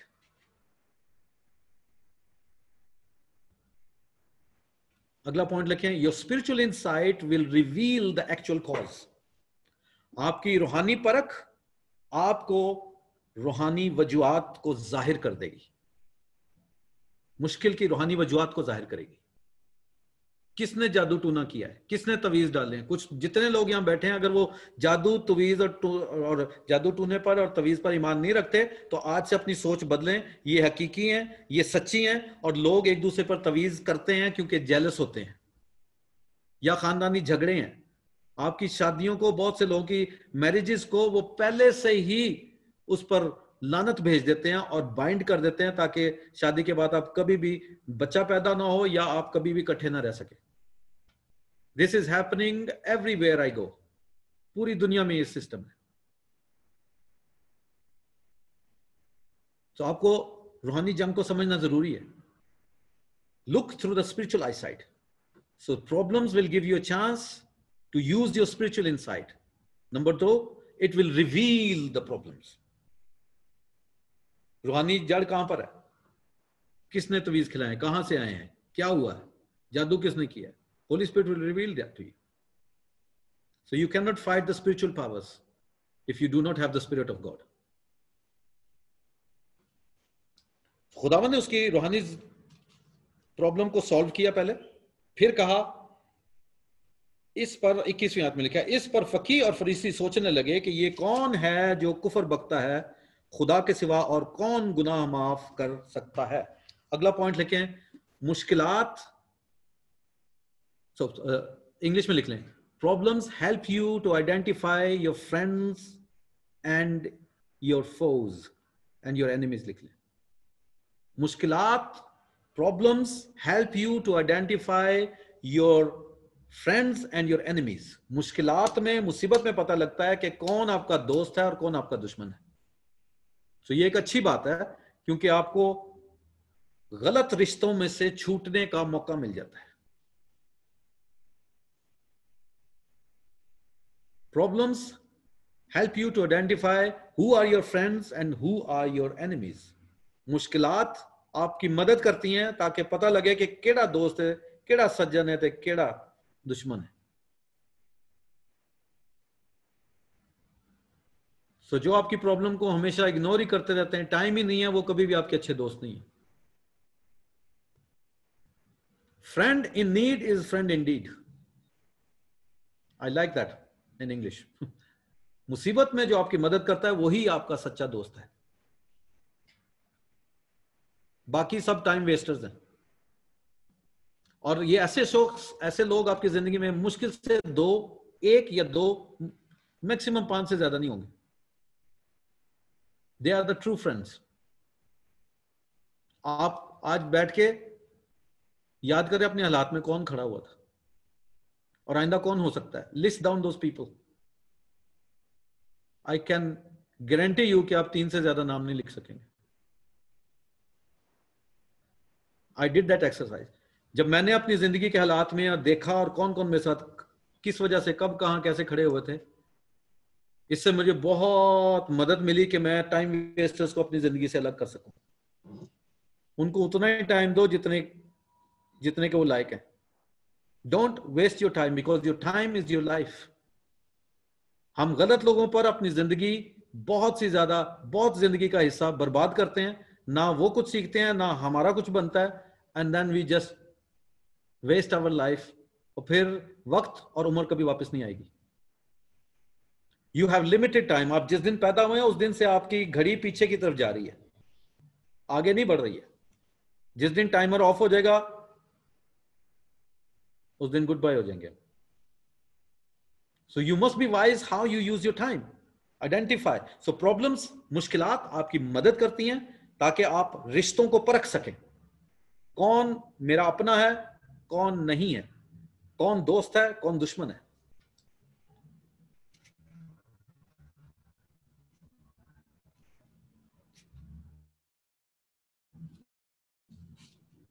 और ये क्या कह रहे हैं, कहते हैं उनके दिलों को भी परखा। लिखा है इस पर फकीह और फरीसी सोचने लगे, बोले नहीं है, सोचने लगे कि ये कौन है जो कुफर बकता है खुदा के सिवा और कौन गुनाह। यीशु ने उनके ख्यालों को मालूम करके जवाब में उनसे कहा। हालेलुया। यीशु ने उनके दिमाग और सोच पढ़ ली। लिखा है एक जगह, शी इज ईटिंग रोटी।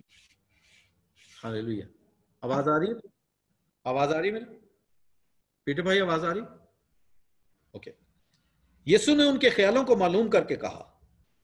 उनकी तो लिखा है कलाम में कि रूहानी शख्स सबको परख लेता है मगर खुद किसी से परखा नहीं जाता। ये वर्स है, अभी मैं रेफरेंस नहीं है मेरे पास, पर ये लिखा है, कुछ खुद भी होमवर्क करें आप। ये लिखा हुआ है रूहानी शख्स सबको परख लेता है मगर खुद किसी से परखा नहीं जाता। खुदा को कौन परख सकता है? जब पाकरू के वसीले से, उसके दिव्य तोड़ों से आप किसी चीज को एनालाइज कर रहे हैं तो उसको कौन परखेगा? खुदा को कौन आजमाएगा? और क्या, और जवाब में उनसे कहा कि तुम अपने दिलों में क्या सोचते हो? कहता look mister scholars and mister bishops and mister popes and mister पादरीज and mister theologians, PhD and MTH and this and that, let me tell you, मैंने वो कर रहा हूं जो तुम कभी नहीं कर सके। और मैं 2 काम कर रहा हूं, मैं स्पिरिचुअली भी हील कर रहा हूं और मैं फिजिकली भी हील कर रहा हूं, मैं इमोशनली भी हील कर रहा हूं, मैं कम्युनिटी लेवल पर सोशल रिस्पेक्ट को भी वापस ला सकता हूं। जिसको तुम सबने रिजेक्ट किया हुआ है आज वो एक्सेप्ट होगा। जिसको किसी ने नहीं पूछा आज मैं उसको हाईएस्ट प्रायोरिटी दे रहा हूं। मैं तुम्हें एंटरटेन नहीं करूंगा, अब मैं इसको एंटरटेन करूंगा।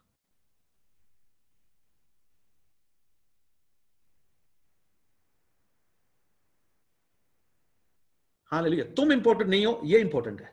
तुम अपने सोच में, अपने ख्यालों में इसके बारे में ऐसा सोचते हो, अभी 1 सेकंड में मैं तुम्हारी सोच बदल दूंगा। कहता तुम क्या समझते हो कि ये कहना आसान है कि इसके गुनाह माफ हुए, या ये क्या, या ये कहना कि उठ और चल फिर। हालेलुया, उठ और चल फिर। Hallelujah, rise and walk. आपका फेथ है, यीशु पर ईमान रखते हैं, तो अपने हालात से में से निकलने के लिए कहें कि उठ और चल, क्योंकि आप लोग स्टक हैं। Take authority in the name of Jesus and talk to yourself. I'm going to move on. I will move today. I will come out of my situation. I will come out of my sickness in the name of Jesus. Hallelujah. वो authority, वो इख्तियार दाऊद के पास था, और वो हर रोज अपनी जान से कहता था, ऐ मेरी जान खुदावन को मुबारक। हर रोज उठ के अपनी जान पर, अपनी रूह पर अथॉरिटी लेता था। हर रोज कहता था, ऐ मेरी जान खुदावन को मुबारक कह। आज अपना लेके आया आसिफ, मैं चलूंगा और मैं बढ़ूंगा, मैं रुका नहीं रहूंगा। हालेलुया।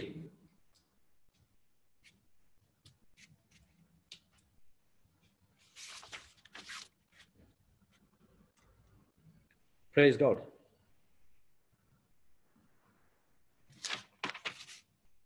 आगे कहता है, आसान क्या है ये कहना कि तेरे गुनाह माफ हुआ, या ये कहना कि उठ और चल फिर, लेकिन इसलिए कि तुम जानो कि इब्ने आदम को जमीन पर गुनाह माफ करने का इख्तियार है। उसने मफलूज से कहा, मैं तुझसे कहता हूं, उठ और अपना कटोला उठाकर अपने घर जा। हालेलुया। पहली इंस्ट्रक्शन क्या दी उसको? मैं तुझसे कहता हूं, उठ। Number 1, stand up. पहले तो स्टैंड लेना जरूरी है। आमीन। गवाही तो बाद में देंगे ना, पहले खड़ा होना तो सीख ले। पहले तो, अब पता नहीं कितने सालों से बेचारा मफलूज है, पैरालाइज है, कितने सालों से इसने खड़े होकर नहीं देखा खड़ा कैसे होते हैं। इसकी उम्र नहीं पता हमें क्या है, we don't know his age. पहले कहता है उठ, पहले खड़े होना सीखें, ईमान पे खड़ा होना सीखें।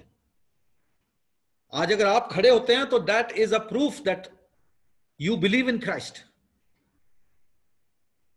ईमान, इसीलिए कहते हैं ईमान पे खड़े रहो। ये शख्स यीशु के हुक्म पे खड़ा नहीं हुआ, यीशु पर ईमान लाने की वजह से खड़ा हुआ। इसका खड़ा होना यीशु के ईमान का सबूत है।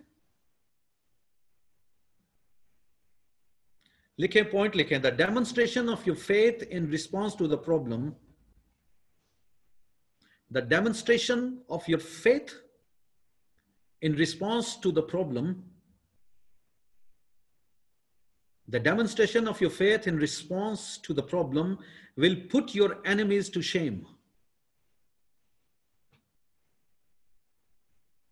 The demonstration of your faith in response to the problems will put your enemies to shame. आपका ईमान पर खड़ा होना आपके दुश्मनों को शर्मिंदा कर देगा। But you have to do yourself. खुदावन यीशु चाहता तो हाथ पकड़ के उसको उठाता। He never touch this man. 4 आदमी जो लेके आए थे वो भी छत से आके उसको उठाने नहीं आए कि भाई यीशु ने कहा चलो भी चुको इनू खड़ा करिए। No, it is somebody that Jesus expected that you must do yourself. मैंने कह दिया यू मस्ट डू इट। खुदावन ने कर दिया है, उस पर ईमान रखना हमारा अपना फर्ज है। We need to take stand on the word of God. This man took stand on the word of Jesus. कलाम हमारे हाथों में है, पर स्टैंड कहां है? हम एक पंच मारता है शैतान तो असी 20 साल हम उठते ही नहीं है। 20 साल 25 साल हम उठते ही नहीं है, मुंह ही नहीं सिद्धा होता। ओ भाई बस जी बड़े अच्छे हालात सन, 20 साल पे इंज होया सी। आज तक एनजी है। Take a stand, move. 20 साल 30 साल किसी का कोई कसूर नहीं है। यू टेक अ स्टैंड, उठ। सबसे पहले कहता है उठ। अपने आप से कहें उठ, अपने साथ वालों से कहें उठ, यीशु के नाम में उठ। हालेलुया, उठ। और फिर कहता है मैं तुझसे सच कहता हूं, हालेलुया, उठ। और फिर कहता है अपना खटोला उठा, हालेलुया। पहले कहता है खुद उठ, फिर अपनी बीमारी के सबूत को साथ लेके रख। क्योंकि ये फकीर फरीसी बड़े शातिर लोग थे, बड़े चालाक लोग थे। इन्होंने कहा नहीं नहीं ये वो वाला नहीं है, वो कोई और सी। उसने कहा अपनी बीमारी की गवाही अपने साथ रखना, अपना एक्सरे अपने साथ रखो, अपनी मेडिकल रिपोर्ट साथ रखो। अगर आपका एक्सीडेंट हुआ था और खुदा ने बाद में ठीक किया, वो तस्वीरें साथ रखो ताकि लोगों को बता सको। कोई जख्म लगा था, कोई छुरी मारी गई थी, उसको संभाल के उसको पिक्चर खींच लो, उसको संभाल के रखो। आपकी गवाही है कि मैं ही वो शख्स, ये था मैं और आज मैं ये हूं। हालेलुया। यीशु ने जानबूझ के कहा कि अपना कटोला अपने साथ ले ले। वो पुरानी मंजीदा उन्हें की करना सी। यीशु ने कहा अकेले नहीं जाना, ये साथ रखना ताकि तू जिंदा गवाही बने कि तू क्या था और आज तू क्या है। Hallelujah. Don't forget your past ever. अगर आप अपना माजी भूल जाते हैं तो आप अपने फ्यूचर में गवाही किस बात की देंगे? ऑलवेज रिमेंबर योर पास्ट, के हमें खुदावन ने कहां से निकाला है, हम क्या थे, ताकि आप लोगों को बता सके। पहले आप इसलिए बताते थे कि कोई साड़ी मदद कर दे, आज आप इसलिए बताएंगे क्योंकि आपकी मदद हो चुकी और आप मदद करने वाले की गवाही देंगे जो जिंदा खुदावन का बेटा यीशु है, जो तख्तनशी है, जो बाप के दाहिने हाथ बैठा है, जो मुर्दों में से जी उठा है, जिसका खून हमें आज भी धोता है। हालेलुया। जिसने हमें पाकरू बख्शा है, जो हमेशा से हमेशा तक हमारा साथ है, जो अल्फा और ओमेगा है, जो इब्तदा और इंतहा है, जो सयून का पहाड़ की मानिद अटल है, वो लातब्दील है, वो कभी बदलता नहीं है, हमेशा से हमेशा तक यकसां और लातब्दील है। उसकी कुदरत अब्दी है। हालेलुया। उसका प्यार निराला है, वो मौजूद है। इस बात की गवाही दो सारी दुनिया में जाके, कौमों को शागिर्द बनाओ और उन्हें उन बातों की तालीम दो ताकि वो इन सब बातों पर अमल करके इस बात की गवाही दें और देखो दुनिया की इंतहा तक मैं तुम्हारे साथ। हालेलुया। अमल करना जरूरी है। You must live the faith. You must prove it by standing in the storms. You stand in the fire. You stand in the lion's den. And you said nothing will destroy my faith. मैं अपने ईमान को कमजोर नहीं होने दूंगा, चाहे कुछ भी हो जाए। अयूब ने ऐसा ईमान रखा और दुगनी बरकत पाई। अब्राहम ने ऐसा ईमान रखा और वो कौमों का बाप बन गया, ईमानदारों का बाप कहलाया। हालेलुया। दानियल ने ऐसा ईमान रखा, यूसुफ ने ऐसा ईमान रखा, पतरस ने ऐसा ईमान रखा, पौलुस ने ऐसा ईमान रखा और सांप उसको डसने के बावजूद उसे मार ना सका। हालेलुया। उठ और अपनी चारपाई, अपना कटोला अपने साथ रखो ताकि हर जगह गवाही दे सको कि यीशु जिंदा खुदा है। 25वें आयत में लिखा है और वो उसी दम उसके सामने उठा और जिस पर पड़ा था उसे उठाकर खुदा की तमजीद करता हुआ अपने घर चला गया। हालेलुया। आपका घर खुदा की हजूरी है, आपका घर आपकी तसल्ली है, आपका घर आपकी वो खुशी है जो आपको कोई नहीं दे सका, अब यीशु देने आया है। हालेलुया। आज यीशु को पीछे मत छोड़े, आज उसे साथ लेके जाएं। लिखा है वो खुदा की तमजीद करता हुआ, प्रस्तिश करता हुआ आगे बढ़ा है। वो ये नहीं हुआ कि पीछे फिर शराब खाने में बैठा है, फिर सूटा लाया और सूटा फूकी जान दिया और फिर गाला कटेगा, फिर जाके जो चंडा बीवी ने मुंह दे मारे, ओ मैं आ गया, तू बड़ी मौज की थी 20 साल, और मैं देखना तू मेरे नाल की कर दी रही। You change your attitude after you find your miracle. पहले शायद इसीलिए था कि ये गुनाहगार शख्स था, इसने बुराई की थी, इसलिए यीशु ने पहले गुनाह माफ किए और उसको ये जिताया कि वापस उस जिंदगी में नहीं जाना जिसकी वजह से तू पैरालाइज हो गया था। अब वो तमजीद कर रहा है, पहले वो गालियां देता होगा। हालेलुया। लाइफस्टाइल चेंज करना जरूरी है। You must change your attitude towards God. You must change your lifestyles. You must change your decisions. You must change your ways. You must change. अगर किरदार में तब्दीली नहीं है, सोच में तब्दीली नहीं है, जुबान में तब्दीली नहीं है, you are not a Christian.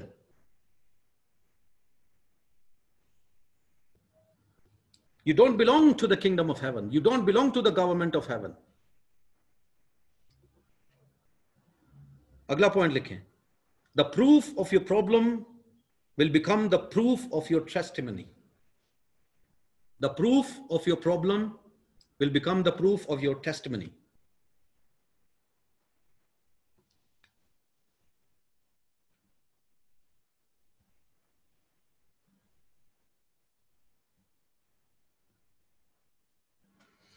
छब्बीसवें पे लिखा, वो सब के सब बड़े हैरान हुए और खुदा की तमजीद करने लगे और बहुत डर गए और कहने लगे कि आज हमने अजीब बातें देखी.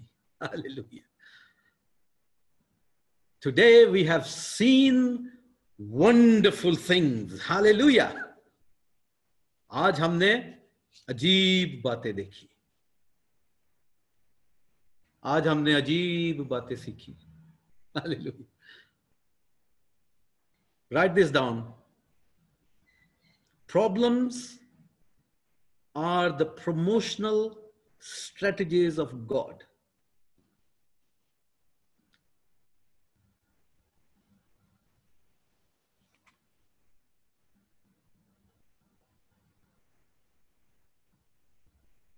Problems are the promotional strategies of God for his faithful people.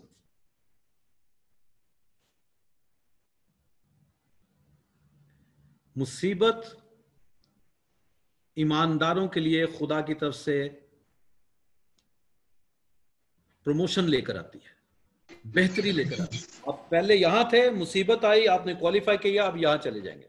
Problem आई, यहां चले जाएंगे. प्रॉब्लम आई, फेथ यूज किया, यहां चले जाएंगे. बुखार ठीक हो, फिर कैंसर ठीक होने लग जाएंगे, फिर बदरूएं निकालने लग जाएंगे, फिर मुर्दे जिंदा करने लग जाएंगे, फिर नबूवत का तोड़ा मिल जाएगा, फिर प्रोफेसीज करेंगे. यहां से यहां से यहां से यहां तक. मुश्किल आएगी, एग्जामिन टेस्ट होगा, टेस्ट में प्रूव करेंगे, नेक्स्ट लेवल पर जाएंगे. जब तक टेस्ट पास नहीं करेंगे वो प्रॉब्लम आपको कभी नहीं छोड़ेगी. आप नेक्स्ट लेवल पे नहीं जा सकते. इस जिंदगी, इस शख्स जो बीमार था, मफलूज था, प्रॉब्लम आई, उसके बाद ये इसका फेथ प्रमोट हो गया. 4 लोगों ने जब इस बीमार को, इसकी प्रॉब्लम को यीशु के पास लेके आए, उन 4 का फेथ बढ़ गया. जो सुना था आज उनके सामने, उनकी आंखों के सामने हो गया. पहले वो सुने हुए पे ईमान लाए थे, आज वो देखे हुए पे ईमान ला रहे हैं. आज मेरी बातें सुनकर आप ईमान लाएंगे, कल जब आपकी जिंदगी में मौजज़ा हो जाएगा तो आप देखे हुए पर ईमान लाएंगे. हालेलुया. ये बातें देखी और ईमान लाए कि ये अजीब बातें कैसे होती है. हालेलुया. एंड देन लिखा, वो सब बहुत डर गए. जब खुदा बड़ा मौजज़ा करता है तो आपके अंदर खौफ भी बड़ा होना चाहिए. खुदा का खौफ बढ़ना चाहिए, खुदा पर ईमान बढ़ना चाहिए, खुदा का खौफ बढ़ना चाहिए. मसीहों की प्रॉब्लम आज ये है कि फेथ तो है, खुदा का खौफ नहीं है. डरते ही नहीं है, किसी से नहीं डरते. खुदा का डर तो है ही नहीं है. खुदा से ऐसे डरो जैसे हालात से डरते. जैसे कोरोना तो डर देना, इस तो ज्यादा खुदा नाल डरना चाहिए. ਜਿਹੜਾ खुदा तो डरदा, कोरोना तो नहीं डरदा. ते ਜਿਹੜਾ कोरोना तो डरदा, ਉਹਦਾ कोई ईमान नहीं है. क्योंकि कोरोना शैतान ने भेजा है, इसका मतलब शैतान से आप ज्यादा डरते हैं, खुदा से कम डरते हैं. आपका खौफ आपके फेथ को डिफाइन करता है. Your fear defines your faith. If you have fear of God, you have good faith. If you have fear of circumstances, people, evil spirits, you have no faith. Hallelujah. बहुत सी problems इसलिए आती हैं सिर्फ खुदा का जलाल जाहिर हो.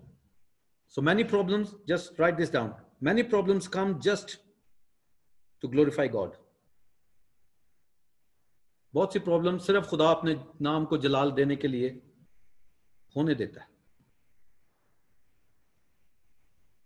अब्राहम पर एक प्रॉब्लम आ गई, खुदा ने कहा इसहाक को कुर्बान कर दे, पर उसमें खुदा ने सिर्फ अपने नाम को जलाल देना था। It was not originally a problem, शैतान ने नहीं भेजी थी, पर एक प्रॉब्लम अब्राहम के सामने थी, क्योंकि खुदा ने उसको नेक्स्ट लेवल पे प्रमोट करना था। उसको कबीले के बाप से हटा के उसने उसे कौमों का बाप बनाना था। उसको अब्राहम से उसका अब्राहम नाम बदलना था, पहचान बदलनी थी। यहां पर इस शख्स की पहचान बदल गई। प्रॉब्लम्स में से निकलने के बाद ईमान के वसीले से जब आप गालिब आएंगे तो आपकी पहचान बदल जाएगी, आपकी टेरिटरी बिगर हो जाती है। खुदावंद आपको नए लोग देना शुरू कर देगा। आप खुद ईमान से वसीले से कैंसर से निकले हैं, कैंसर के मरीज खुदावंद अपने आपके पास लाना शुरू करेगा और आपकी दुआ से कैंसर के मरीज ठीक होने शुरू हो जाएंगे। आप फाइनेंशियल क्राइसिस से निकले हैं, खुदावंद आपके पास ऐसे लोग लेके आएगा जो बहुत से कर्जों के तले दबे हुए हैं, and God will use your wisdom and experience to help them to bring them out. आमीन। प्रॉब्लम्स बुरी नहीं है, ईमानदार के लिए प्रॉब्लम्स ही ईमान को बढ़ाने का और ईमान में आगे बढ़ने का और आपको प्रमोट करने का, यही एक टीचिंग सेशंस हैं ये सारे। आपके I call problems my teaching sessions. आमीन। सो लिखें, आसमान की बादशाही यूनिवर्सिटी है, बाइबल उसका सिलेबस है और पाकरू उसका उस्ताद है। लिखें, आसमान की बादशाही, kingdom of heaven is the university, Bible is the syllabus, Holy Spirit is the teacher, और आखिरी बात, problem is your daily lesson.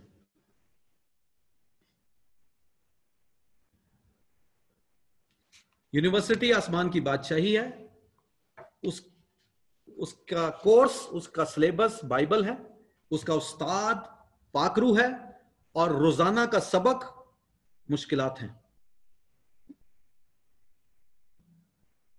So don't deny problems. Problem में ये मत कहें कि खुदावंद इस मुश्किल को दूर कर, प्रॉब्लम में ये दुआ करें कि खुदावंद मुझे इसका हल सिखा। Teach me what to change and how to deal with it. Hallelujah. And then you will know, and you will laugh at the problems. कोई खुदा का खादिम पूरी बाइबल में प्रॉब्लम को देख के घबराया नहीं, मुकाबला किया। घबराए हैं पर निकल आए।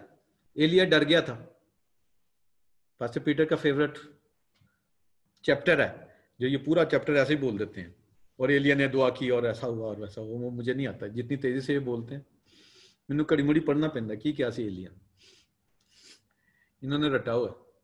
और एलिया किरमल के पहाड़ पे आग बुला के सारे नबी कत्ल करके जाके गार में छुप गया, जो 40 दिन तक छुपा रहा।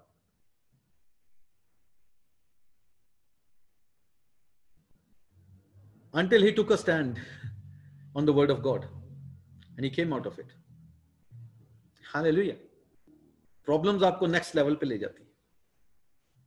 हर प्रॉब्लम जब भी आए समझ लें आपकी प्रमोशन आ गई है। Face it with a smile. I have promised to my self years ago, I will never stop smiling. Does not matter कितनी बड़ी प्रॉब्लम है। People who knew me 20 years ago, they see my same smile as 20 years ago. 30 years ago, I never stopped smiling because I have challenged every problem. Come, I will face you. Come, I will face you. Come, I will face you. Marriage problems, I'll face you. Finances, I'll face you. Spiritual problems, ऐसी की तैसी। बंदा बदलना मुश्किल है, बंदा बदलना मुश्किल है, बदरू कटना इंज निकल दी। कलाम में लिखा है शैतान का मुकाबला करो। इंग्लिश में लिखा है just face him and he will run away. इंज खक कर ओए चल किथों भाग जाता। मरा हुआ है, हारा हुआ बिल्कुल है, मिट्टी है। ਸਵਾਹ ਨੂੰ सड़े हुए ਨੂੰ ਅਸੀਂ ਹਵਾ बनाया, सड़ा हुआ, जला हुआ, मेरे पाँव के नीचे, आपके पाँव के नीचे इंज करके खलो जाता, बस जान निकल जाती मारी। पादी साहब वो राती ना इंज होया, लाइट इंज करके हो गई, पादी साहब वो दरवाजा वज्जा साडा, पादी साहब वो चूहा आ गया, दुआ करके दसो